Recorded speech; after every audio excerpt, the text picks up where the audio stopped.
നമ്മുടെ വീട്ടു സാധനങ്ങളൊക്കെ തീർന്നിരിക്കുകയായിരുന്നേ. അപ്പോൾ ഇന്ന് പുറത്തൊക്കെ പോയി ഷോപ്പിംഗ് ഒക്കെ കഴിഞ്ഞ് വരാമെന്ന് പറഞ്ഞ് ഞങ്ങൾ 3 പേരും ഒരുങ്ങാനുള്ള പ്ലാനിങ്ങിൽ ഇരുന്നപ്പോഴാണ് അമ്മ രാവിലെ വീട്ടിൽ നിന്ന് വന്നത്. അപ്പോൾ അമ്മ പറഞ്ഞു, ഋതുവിനെയും കൊണ്ട് പോകണ്ട, ഞാൻ നോക്കിക്കോളാം, നിങ്ങൾ പെട്ടെന്ന് പോയി വാങ്ങിച്ചിട്ട് വന്നാൽ മതിയെന്ന്. എന്നാൽ പിന്നെ നമുക്ക് മാത്രം പോയാലോ എന്ന് പറഞ്ഞ് ഞങ്ങൾ ഇറങ്ങിയതാണ് കേട്ടോ. അമ്മയുള്ളത് കൊണ്ടാണ് ഒരു സമാധാനം. കാരണം അമ്മയുടെ കയ്യിൽ വലിയ നിർബന്ധം ഋതു കാണിക്കാറില്ല.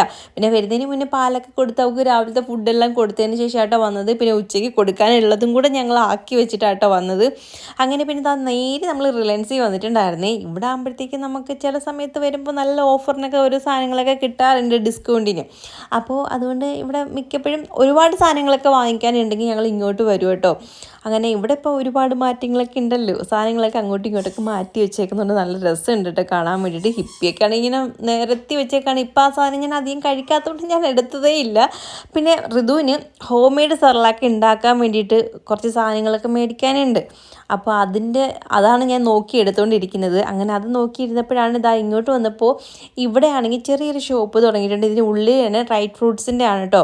അപ്പോൾ അവിടെ അന്നത്തെ ദിവസം അവിടെ ഉദ്ഘാടനമായിരുന്നു. അപ്പോൾ അവിടെ നിന്ന് ഈന്തപ്പഴമൊക്കെ തരുന്നുണ്ടായിരുന്നു ടേസ്റ്റ് ചെയ്ത് നോക്കാൻ വേണ്ടിയിട്ട്. അങ്ങനെ അതിൽ നിന്ന് പറഞ്ഞാൽ കഴിച്ചു. പിന്നെ ഇതാ മഖാന അവിടെ നിന്ന് വാങ്ങിച്ചിട്ടുണ്ടായിരുന്നേ. ഇപ്പോൾ ഞാൻ എവിടെ പോയാലും ഋതുവിന് എന്ത് നല്ലത് കൊടുക്കാം, അല്ലെങ്കിൽ അവൾക്ക് വേണ്ടി കഴിക്കാൻ പറ്റുന്ന ഫുഡ്, അവൾക്ക് വേണ്ടുന്ന സാധനങ്ങൾ, ഇതൊക്കെയാണ് എനിക്ക് മനസ്സിൽ വരാറുള്ളത്. അതങ്ങനെ നോക്കി എടുക്കും കേട്ടോ. അങ്ങനെ ഫ്രൂട്ട്സൊക്കെ അവൾക്ക് വേണ്ടിയിട്ടുള്ളതൊക്കെ എടുത്തിട്ടുണ്ടായിരുന്നു, ആപ്പിളൊക്കെ. അത് കഴിഞ്ഞപ്പോൾ ഇങ്ങോട്ട് വന്നപ്പോഴാണ് 99 രൂപയുടെ സാധനം കേട്ടോ ഈ കിടക്കുന്ന സാധനങ്ങൾ ഫുള്ളും. ഈ ഒരു കൊട്ടയ്ക്കകത്ത് കിടക്കുന്ന സാധനങ്ങളെല്ലാം 99 രൂപയാണ്. നമ്മൾ നോക്കി എടുക്കണം കേട്ടോ. ഞങ്ങൾക്ക് പിന്നെ അധികം സമയമില്ലാത്തതുകൊണ്ട് മുകളിൽ കിടക്കുന്ന 1-2 സാധനങ്ങളൊക്കെ ഞാൻ എടുത്തിട്ടുണ്ടായിരുന്നു കേട്ടോ. അതാ ഈ ഒരു ഡപ്പ, ഇതിന് 99 രൂപയുള്ളൂ, ഈ ഒരു 3 എണ്ണം.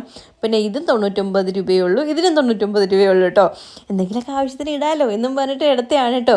പിന്നെ ഞാൻ ഋതുവിനൊരു സ്പൂണ് നോക്കിയാണെങ്കിൽ അവിടെ ഫുള്ള് നടന്നു. അവിടേക്ക് നടന്ന് നോക്കിയെങ്കിലും ഒരെണ്ണം പോലും കിട്ടിയില്ല കേട്ടോ. ചെറുത് എൻ്റെ കയ്യിലിരിക്കുന്നത് ചെറുതാണ്, പക്ഷെ ഇച്ചിരി കൂടെ ചെറുതും മേടിക്കാമെന്ന് കരുതിയിട്ടാണ്. പക്ഷെ കിട്ടിയതേ ഇല്ല. ഇത് ഞാൻ എവിടെയെല്ലാം പോയി നോക്കി കിട്ടിയതേ ഇല്ല. പിന്നെ ഞങ്ങൾ അവിടെ നിന്ന് ഇറങ്ങി. പിന്നെ ഞാൻ ഇട്ടിരിക്കുന്ന ഈ ഷർട്ടാണെങ്കിൽ കുഞ്ഞൻ്റെ ആട്ടോ, ആൾക്ക് ഇടാൻ പറ്റത്തില്ല.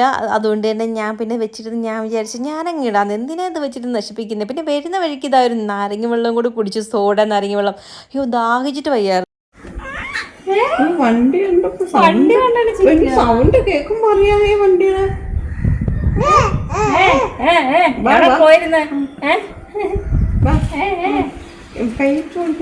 സുഖാണോ?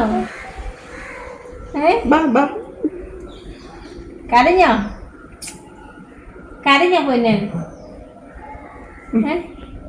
കുളിച്ചോ? പാപ്പ തിന്നാ? എന്തായാലും റീത്ത് ബഹളമൊന്നും വെക്കാതെ ഇരുന്നിട്ടുണ്ടായിരുന്നേ. അപ്പോൾ ഇത്രയൊക്കെ ഉള്ളൂ. ടൈസ് ചെയ്യൂ.